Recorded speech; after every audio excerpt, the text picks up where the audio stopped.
तो दोस्तों आज हो गई है 15 अक्टूबर और जो फटाफट बड़ी खबरें सामने निकल के आ रही हैं एक एक करके जानेंगे आगे इसी वीडियो में। हर वो जरूरी अपडेट आप तक पहुंचाएंगे जो खबरें जानना आप लोगों के लिए बहुत ही जरूरी है। लेकिन उससे पहले दोस्तों आप लोगों से एक छोटा सा निवेदन है कि अगर आप लोग भी देश भर में नफरत फैला रही गोदी मीडिया का जबरदस्त तरीके से विरोध करते हैं तो अभी इस वीडियो को लाइक करके चैनल को सब्सक्राइब करके बेल के आइकन को जरूर दबा दीजिए दोस्तों। और कमेंट बॉक्स में कमेंट करके जरूर लिखिए जय हिंद जय भारत। दरअसल दोस्तों पहली बड़ी खबर सामने निकल के आ रही है, जान लेते हैं। आईएमएफ की रिपोर्ट, बांग्लादेश से पिछड़ने की कगार पर भारत, राहुल गांधी बोले 6 साल में मोदी ने कहां से कहां पहुंचा दिया। आप लोगों को दोस्तों बताते चलें, भारत की लगातार बिगड़ रही अर्थव्यवस्था को लेकर के कांग्रेस के पूर्व अध्यक्ष राहुल गांधी बीते कुछ समय से मोदी सरकार पर लगातार हमलावर हैं। एक बार फिर से राहुल गांधी ने देश की प्रति व्यक्ति जीडीपी की रफ्तार में गिरावट को लेकर के मोदी सरकार की चुटकी ली है। आप लोगों को दोस्तों बताते चलें, आईएमएफ ने ताजा अनुमान लगाया है कि प्रति व्यक्ति जीडीपी के मामले में अब भारत बांग्लादेश से भी पिछड़ने की कगार पर पहुंच गया है। तो वहीं दोस्तों आप लोगों को बताते चले 5 साल पहले 40% ज्यादा थी हमारी प्रति व्यक्ति जीडीपी। तो वहीं आईएमएफ की वर्ल्ड इकोनॉमिक रिपोर्ट के अनुसार 31 मार्च 2021 को समाप्त हो रहे इस वित्त वर्ष में भारत की प्रति व्यक्ति जीडीपी में 10.5% की गिरावट आएगी। इससे भारत अपने दो पड़ोसी पाकिस्तान और नेपाल के साथ दक्षिण एशिया का तीसरा सबसे गरीब देश बन जाएगा। तो वहीं आईएमएफ के इन आंकड़ों को शेयर करते हुए राहुल गांधी ने कहा है कि बीजेपी के नफरत भरे सांस्कृतिक राष्ट्रवाद की 6 साल की ठोस उपलब्धि बांग्लादेश भी भारत से आगे निकलने के लिए तैयार है। तो यहां पर दोस्तों आप लोग कुल मिलाकर के देख सकते हैं कि नरेंद्र मोदी ने 6 साल के अंदर ही 70 साल की मेहनत पर पानी फेर दिया है और अर्थव्यवस्था पूरी तरीके से तबाह हो चुकी है। इस खबर पे दोस्तों आप लोगों की क्या राय है जरूर बताइएगा कमेंट बॉक्स में कमेंट करके। इसके साथ ही दोस्तों एक और बड़ी जानकारी आप लोगों को बताते चलें, आंध्र प्रदेश के मुख्यमंत्री जगन मोहन रेड्डी को हटाने के लिए सुप्रीम कोर्ट में याचिका लगाई गई है। आप लोगों को दोस्तों बताते चलें, आंध्र प्रदेश के मुख्यमंत्री जगन मोहन रेड्डी को सीएम पद से हटाने की मांग करते हुए 2 अधिवक्ताओं ने सुप्रीम कोर्ट में जनहित याचिका दायर की है। इस याचिका में न्यायाधीश एनवी रमन्ना के खिलाफ सीएम जगन मोहन रेड्डी की कथित टिप्पणियों को लेकर के अदालत से उन्हें हटाए जाने के लिए निर्देश देने की मांग की गई है।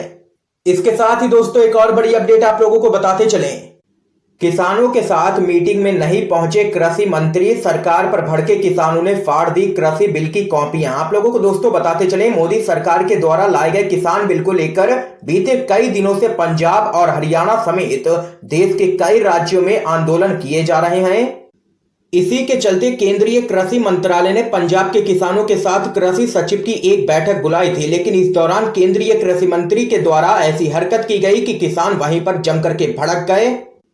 दरअसल केंद्रीय कृषि मंत्री नरेंद्र सिंह तोमर कृषि मंत्रालय के द्वारा बुलाई गई इस बैठक में मौजूद नहीं थे। बैठक में केंद्रीय कृषि मंत्री की गैर मौजूदगी से नाराज किसानों ने मंत्रालय में ही हंगामा शुरू कर दिया। इस दौरान किसानों ने मोदी सरकार के खिलाफ जमकर के नारेबाजी की है और किसान बिल की कॉपी फाड़ डाली है। किसानों का कहना है कि केंद्रीय कृषि मंत्रालय के द्वारा बुलाई गई ये बैठक बेनतीजा रही है, इसलिए वह अपना आंदोलन जारी रखेंगे। तो वहीं कृषि कानूनों पर बैठक में मंत्री के नहीं रहने से भड़के किसान नेता और धोखा देने का आरोप लगाया है मोदी सरकार पर। देख सकते हैं कि एक और बड़ी अपडेट सामने निकल के ये आई है कि किसानों ने मोदी सरकार पर लगाया है धोखे का आरोप। इसके साथ ही दोस्तों एक और बड़ी जानकारी आप लोगों को बताते चलें, दलाल पत्रकार अर्णब गोस्वामी की और बढ़ी हैं मुश्किलें। अब इस मामले में मुंबई पुलिस ने किया है तलब, 10 लाख का बॉन्ड भी भरना होगा। आप लोगों को दोस्तों बताते चलें, रिपब्लिक टीवी के editor in chief Arnab Goswami की मुश्किलें दिन पर दिन बढ़ती ही जा रही हैं।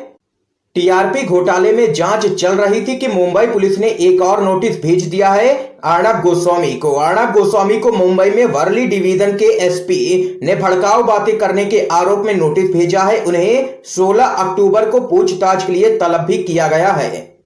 आप लोगों को दोस्तों आगे बताते चलें, अर्णब गोस्वामी पर पुलिस का आरोप है कि उन्होंने पालघर में संतों की हत्या पर अपने शो में धार्मिक भावनाएं भड़काने का काम किया है। दूसरा मामला बांद्रा में जमा हुई भीड़ का है। नोटिस में कहा गया है कि दोनों ही कार्यक्रमों के दौरान लॉकडाउन होने की वजह से दंगा भड़कने से बच गया। तो वहीं अर्णब गोस्वामी को 10 लाख का बॉन्ड भरने को भी कहा गया है पुलिस की तरफ से। तो यहाँ पर दोस्तों आप लोग देख सकते हैं कि दिन पर दिन अर्णब गोस्वामी की मुश्किलें बढ़ती ही जा रही हैं। इसके साथ ही दोस्तों एक और बड़ी अपडेट आप लोगों को बताते चलें। केंद्र के कृषि कानूनों के मुकाबले एक नया कानून लाएगी पंजाब की कांग्रेस सरकार। विधानसभा का विशेष सत्र बुलाने का कर दिया है ऐलान। आप लोगों को दोस्तों बताते चलें, पंजाब की कांग्रेस सरकार ने केंद्र सरकार के कृषि कानूनों के मुकाबले में एक कानून लाने के लिए 19 अक्टूबर को पंजाब विधानसभा का विशेष सत्र बुलाने का फैसला किया है। यह जानकारी पंजाब के मुख्यमंत्री कार्यालय ने दी है। दरअसल दोस्तों आप लोगों को बताते चले, सोनिया गांधी का आदेश है कि सभी कांग्रेस शासित राज्य मोदी सरकार के द्वारा लाए गए कृषि कानूनों को निष्प्रभावी करने के लिए एक नया कानून बनाए और उसी क्रम में पंजाब की कांग्रेस सरकार एक नया कानून बनाने जा रही है कृषि कानूनों को निष्प्रभावी करने के लिए। इसके साथ ही दोस्तों एक और बड़ी अपडेट जान लेते हैं। बिहार चुनाव में उतरी कांग्रेस, राहुल गांधी 23 अक्टूबर से करेंगे चुनावी रैलियां। आप लोगों को दोस्तों बताते चले, बिहार चुनाव के लिए कांग्रेस पार्टी उतर चुकी है मैदान में और राहुल गांधी 23 अक्टूबर से ताबड़तोड़ चुनावी रैलियां करने जा रहे हैं। आप लोगों को दोस्तों बताते चले, राहुल गांधी बाबा विश्वनाथ की नगरी से सम्राट अशोक की धरती पर चुनावी शंखनाद करने जाएंगे। सासाराम में पहली चुनावी सभा के बाद वे कांग्रेस के कई बड़े उम्मीदवारों के पक्ष में जनसभा को संबोधित करेंगे। दिल्ली से लेकर के पटना तक राहुल गांधी के कार्यक्रम को लेकर के तैयारियां जोरों शोरों से चल रही हैं। एक दिन में आधा दर्जन स्थानों पर उनका हेलीकॉप्टर लैंड करेगा।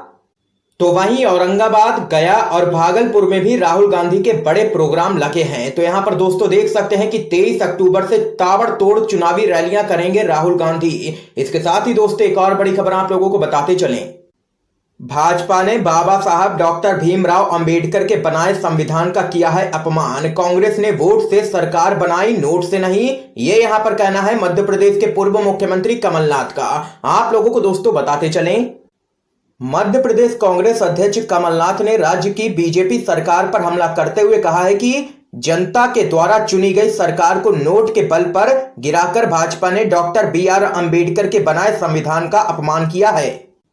दरअसल दोस्तों कांग्रेस प्रत्याशी के समर्थन में एक चुनावी सभा को संबोधित करते हुए कमलनाथ ने कहा है कि संविधान हमें डॉक्टर BR अंबेडकर ने दिया और कहा था कि अगर कोई विधायक सांसद ना रहे तो उपचुनाव होंगे, लेकिन भाजपा की बिकाऊ राजनीति के चलते एक चुनी हुई सरकार को गिरा दिया गया और जनता के ऊपर उपचुनाव का भार डाल दिया गया। ये यहां पर देख सकते हैं MP के पूर्व मुख्यमंत्री कमलनाथ ने जोरदार हमला बोला है बीजेपी पर। इसके साथ ही दोस्तों एक और बड़ी अपडेट आप लोगों को बताते चलें। बिहार विधानसभा चुनाव, बीजेपी के पक्ष में प्रचार करने वाले JDU नेता की हुई है पिटाई। आप लोगों को बताते चलें, बिहार विधानसभा चुनाव की तारीख नजदीक आती जा रही है। सभी पार्टियां चुनाव प्रचार करने में लगी हैं। इस दौरान मारपीट की खबरें भी सामने निकल के आ रही हैं। ताजा मामला शेखपुरा के बरबीघा का है, जहां पर बीजेपी के प्रत्याशी का प्रचार करने पर JDU के नेता की एक युवक ने जमकर के पिटाई कर दी। इसके साथ ही दोस्तों एक और बड़ी अपडेट जान लेते हैं।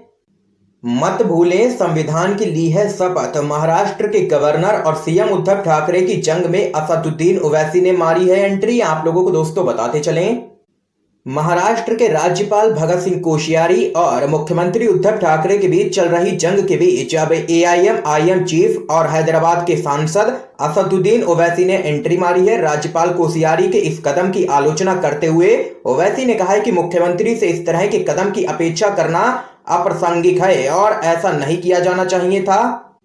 जानकारी के मुताबिक दोस्तों आप लोगों को बताते चलें, राज्यपाल भगत सिंह कोश्यारी ने अपने पत्र में CM को लिखा कि मुझे आश्चर्य है कि आप मंदिरों व धर्म स्थलों का खोलना क्यों टालते जा रहे हैं। क्या ऐसा कोई दैवीय आदेश आपको मिला है या फिर आप अचानक ही सेकुलर हो गए हैं जिस शब्द से आपको नफरत थी। ये यहाँ पर पत्र लिखा था राज्यपाल कोश्यारी ने, जिस पर यहाँ पर आप लोगों को दोस्तों बताते चलें, दरअसल दोस्तों ओवैसी ने अपने आधिकारिक ट्विटर हैंडल पर लिखा है कि यह बहुत ही दुर्भाग्यपूर्ण है कि यह राज्यपाल के द्वारा किया जा रहा है जिसने संविधान की शपथ ली है। उस शपथ के लिए हिंदुत्व की आवश्यकता नहीं थी। ये यहाँ पर कहना है असदुद्दीन ओवैसी का। इसके साथ ही दोस्तों एक और बड़ी खबर आप लोगों को बताते चलें, प्रियंका गांधी बोली हाथरस केस में योगी सरकार का एक्शन क्रूरतापूर्ण रहा है। आप लोगों को दोस्तों बताते चले, उत्तर प्रदेश में कांग्रेस का जनाधार मजबूत करने में जुटी पार्टी की महासचिव प्रियंका गांधी ने संकेत दिए हैं कि विधानसभा चुनाव में मुख्यमंत्री उम्मीदवार हो सकती हैं वे। प्रियंका गांधी ने कहा है कि हमारी कोशिश है कि उत्तर प्रदेश में कांग्रेस एक मजबूत विकल्प बने। उन्होंने कहा है कि हमने सभी मुद्दे उठाए हैं, जहां भी अन्याय हुआ है हम वहां गए हैं, आंदोलन किया है, लॉकडाउन के समय में राहत का कार्यक्रम हमने चलवाया, आगे भी यह काम लगातार जारी रहेगा। प्रियंका गांधी ने कहा है कि हमारी कोशिश है कि इस साल के आखिरी तक उत्तर प्रदेश के 60,000 गांव में हमारे कार्यकर्ता हों। 2021 में राज्य में कांग्रेस एक मजबूत संगठन के रूप में खड़ी हो जाएगी। 2022 में विधानसभा के चुनाव हैं। तो वहीं प्रियंका गांधी ने कहा है कि हाथरस केस में सरकार का एक्शन क्रूरतापूर्ण रहा है। उन्होंने कहा है कि अत्याचार के बाद महिला को दोषी ठहराना और उसके चरित्र पर सवाल उठाना बहुत ही गलत है। ये यहाँ पर दोस्तों तमाम बातें कही हैं प्रियंका गांधी ने। इसके साथ ही दोस्तों एक और बड़ी अपडेट जान लेते हैं।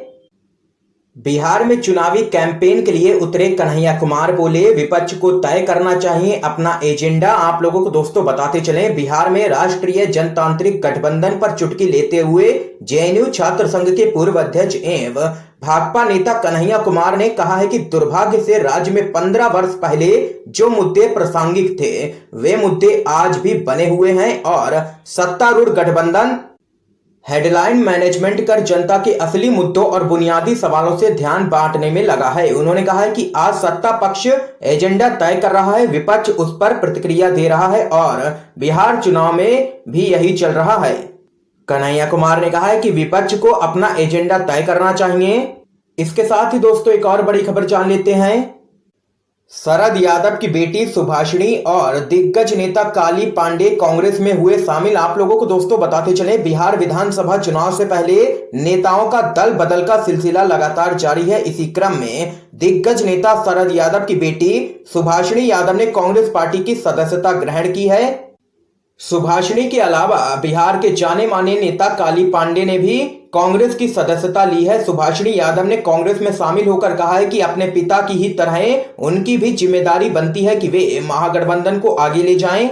उन्होंने आगे कहा है कि शरद यादव जी ने हमेशा ही महागठबंधन का साथ दिया है। इधर काली पांडे ने कहा कि कांग्रेस उनका घर रहा है, वो अपने घर में लौट आए हैं। ये यहाँ पर बड़ी अपडेट सामने निकल के आई है बिहार चुनाव से। इसके साथ ही दोस्तों एक और बड़ी खबर आप लोगों को बताते चलें। उत्तर प्रदेश विधानसभा उपचुनाव, समाजवादी पार्टी ने बांगरमऊ और देवरिया सीट पर उतारे हैं अपने प्रत्याशी। आप लोगों को दोस्तों बताते चलें, कोरोना वायरस संकट के बीच उत्तर प्रदेश समेत कई राज्यों में होने वाले उपचुनाव के लिए राजनीतिक दलों ने अपने प्रत्याशियों का ऐलान करना शुरू कर दिया है। इसी क्रम में समाजवादी पार्टी ने यूपी की 2 विधानसभा क्षेत्रों की खाली सीट के लिए अपने उम्मीदवारों के नाम का ऐलान किया है। समाजवादी पार्टी ने बांगरमऊ सीट से सुरेश कुमार पाल और देवरिया विधानसभा सीट के लिए ब्रह्माशंकर त्रिपाठी को अपना प्रत्याशी घोषित किया है। ये यहाँ पर दोस्तों आज की तमाम बेहद बड़ी खबरें सामने निकल के आई हैं, जो हमने आप लोगों तक दोस्तों पहुंचाई हैं। वीडियो पसंद आया हो तो इस वीडियो को लाइक करके अपनी राय जरूर बता सकते हैं इन खबरों पे कमेंट बॉक्स में कमेंट करके, और ज्यादा से ज्यादा इन खबरों को अपने सभी दोस्तों तक जरूर पहुंचाइएगा। वीडियो को शेयर कीजिए ताकि आप सभी के दोस्त भी इन खबरों को